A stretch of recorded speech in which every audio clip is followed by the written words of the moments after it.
Hello hi అండి, అందరికీ నమస్కారం. ఈ వీడియో చూసిన వారు ఎవరైనా ఛానల్ని సబ్స్క్రైబ్ చేసుకోండి. ప్లీజ్ లైక్ ఇవ్వండి. మీరు ఇచ్చే లైక్ వల్ల వీడియో అనేది మరికొంతమందిని రీచ్ అయ్యే అవకాశం ఉంటుంది కాబట్టి లైక్ ఇవ్వండి. ఈరోజు కరెంట్ అఫైర్స్ వచ్చేసి అంతర్జాతీయ సౌర కూటమిలో ఇటీవల 99వ సభ్య దేశంగా అధికారికంగా చేరినటువంటి దేశం ఏది? అంతర్జాతీయ సౌర కూటమిలో ఇటీవల 99వ సభ్య దేశంగా అధికారికంగా చేరినటువంటి దేశం ఏది అంటే స్పెయిన్ దేశం. నెక్స్ట్ వన్ వచ్చేసి ఐక్యరాజ్య సమితి జీవ వైవిధ్య అంతర్జాతీయ దినోత్సవాన్ని ప్రపంచవ్యాప్తంగా 2024 సంవత్సరంలో ఏ రోజున జరుపుకుంది? ఐక్యరాజ్య సమితి జీవ వైవిధ్య అంతర్జాతీయ దినోత్సవాన్ని ప్రపంచవ్యాప్తంగా 2024 సంవత్సరంలో ఏ రోజున జరుపుకున్నారు అంటే మే 22వ తారీఖు రోజున జరుపుకోవడం జరిగింది. ఇటీవల ఒక దేశంలో హిందువులు సిక్కుల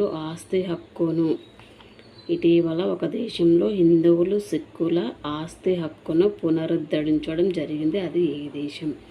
ఇటీవల ఒక దేశంలో హిందువులు సిక్కుల ఆస్తి హక్కులను పునరుద్ధరించడం జరిగింది. అది ఏ దేశంలో అంటే ఆఫ్ఘనిస్తాన్ దేశంలో జరిగింది.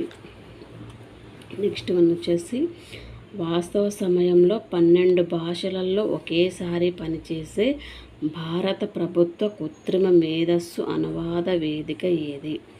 వాస్తవ సమయంలో 12 భాషలలో ఒకేసారి పనిచేసేటటువంటి భారత ప్రభుత్వ కృత్రిమ మేధస్సు అనువాద వేదిక ఏది అంటే భాషిని. నెక్స్ట్ వన్ వచ్చేసి ప్రపంచంలో మొట్టమొదటి పూర్తి స్థాయి స్వయం ప్రతిపత్తి కలిగినటువంటి సాఫ్ట్వేర్ ఇంజనీరింగ్ అనువర్తనం పేరేమిటి? ప్రపంచంలో మొట్టమొదటి పూర్తి స్థాయి స్వయం ప్రతిపత్తి కలిగినటువంటి సాఫ్ట్వేర్ ఇంజనీరింగ్ అనువర్తనం పేరేమిటి అంటే డేవిన్. నెక్స్ట్ వన్ వచ్చేసి భారత మొట్టమొదటి ఒలింపిక్ అధ్యయనాలు పరిశోధనా కేంద్రాన్ని ఏ రాష్ట్రంలో ప్రారంభిస్తున్నాయి? భారత మొట్టమొదటి ఒలింపిక్ అధ్యయనాలు పరిశోధనా కేంద్రాన్ని ఏ రాష్ట్రంలో ప్రారంభిస్తున్నాయి అంటే గుజరాత్ రాష్ట్రంలో ప్రారంభించడం జరుగుతుంది. నెక్స్ట్ వన్ వచ్చేసి బీకోర్ పేరుతో ప్రారంభించడం జరుగుతుంది. బీకోర్ అంటే centre for Olympic research and education at Rashtriya Raksha యూనివర్సిటీలో ఏర్పాటు చేయడం జరుగుతుంది. భారత మొట్టమొదటి ఒలింపిక్ అధ్యయనాలు పరిశోధన కేంద్రాన్ని ఏ రాష్ట్రంలో ప్రారంభిస్తున్నాయంటే గుజరాత్ రాష్ట్రంలో ప్రారంభించడం జరుగుతుంది. అది దేంతో అంటే బీకోర్ పేరుతో ప్రారంభించడం జరుగుతుంది. బీకోర్ అంటే Bharat centre for Olympic research and education at Rashtriya Raksha యూనివర్సిటీలో ఏర్పాటు చేయడం జరుగుతుంది. నెక్స్ట్ వన్ వచ్చేసి పీయూష్ మెహతా ప్రస్తుత ఉద్యోగాన్ని విస్తరిస్తూ ఆయనను భారత్కు దేశీయ మేనేజర్గా నియమించినటువంటి కంపెనీ ఏది? పీయూష్ మెహతా ప్రస్తుత ఉద్యోగాన్ని విస్తరిస్తూ ఆయనను భారత్కు దేశీయ మేనేజర్గా నియమించినటువంటి కంపెనీ ఏది అంటే జెన్పాక్ట్ కంపెనీ దేశీయ మేనేజర్గా నియమించడం జరిగింది. నెక్స్ట్ వన్ వచ్చేసి భారత పౌర విమానయాన మంత్రిత్వ శాఖ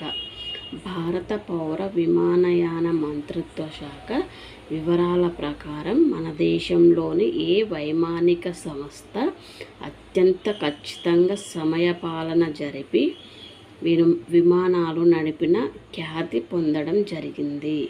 భారత పౌర విమానయాన మంత్రిత్వ శాఖ వివరాల ప్రకారము మన దేశంలోని ఏ వైమానిక సంస్థ అత్యంత ఖచ్చితంగా సమయపాలన జరిపి విమానాలు నడిపిన ఖ్యాతి పొందడం జరిగింది అంటే ఆకాశ ఎయిర్.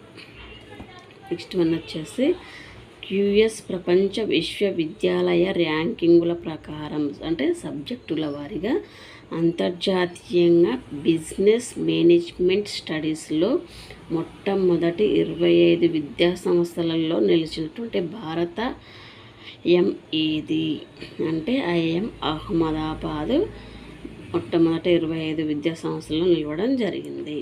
నెక్స్ట్ వన్ వచ్చేసి 2024 ఏప్రిల్ 3న మన దేశం ఒక కొత్త తరం 2024 ఏప్రిల్ 3న మన దేశం ఒక కొత్త తరం బాలిస్టిక్ క్షిపణిని ప్రయోగాత్మకంగా విజయవంతంగా పరీక్షించింది. అయితే దాని పేరేమిటి? 2024 ఏప్రిల్ 3న మన దేశం ఒక కొత్త రకం బాలిస్టిక్ క్షిపణిని ప్రయోగాత్మకంగా విజయవంతంగా పరీక్షించిన దాని పేరేమిటి అంటే అగ్ని ప్రైమ్. నెక్స్ట్ వన్ వచ్చేసి 2024 ఏప్రిల్ 4న 75 ఏళ్ల వార్షికోత్సవాన్ని జరుపుకున్న బహుళ పక్ష కూటమి ఏది? 2024 ఏప్రిల్ 4న 75 ఏళ్ల వార్షికోత్సవాన్ని జరుపుకున్నటువంటి బహుళ పక్ష కూటమి ఏది అంటే నాటో లేదా ఉత్తర అట్లాంటిక్ ఒప్పంద సంస్థ జరుపుకోవడం జరిగింది. నెక్స్ట్ వన్ వచ్చేసి రక్షణ పరిశోధన అభివృద్ధి సంస్థ డిఆర్డిఓ దేశంలో ఆయుధ వ్యవస్థల పరీక్షల కోసం చిన్న పరీక్ష కేంద్రాన్ని నిర్మించే ప్రాజెక్టును ఏ గ్రామంలో ప్రారంభించింది? రక్షణ పరిశోధన అభివృద్ధి సంస్థ దేశంలో ఆయుధ వ్యవస్థల పరీక్షల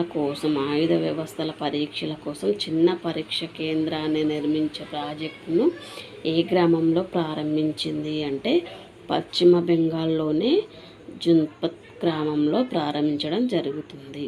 ఇదండి ఈరోజు కరెంట్ అఫైర్స్. ప్లీజ్ లైక్ చేయండి, షేర్ చేయండి. మీరు ఇచ్చే లైక్ వల్ల వీడియో అనేది మరికొంతమందిని రీచ్ అయ్యే అవకాశం ఉంటుంది కాబట్టి ప్లీజ్ లైక్ చేయండి. నేను ఇచ్చేటటువంటి ఈ కరెంట్ అఫైర్స్ అనేది కాంపిటేటివ్ ఎగ్జామ్లో ఒక 10% యూజ్ అయినా అవుతుందని నేను ఈ నోట్స్ ఇవ్వడం జరుగుతుంది. ప్లీజ్ సపోర్ట్ చేయండి. Thank you.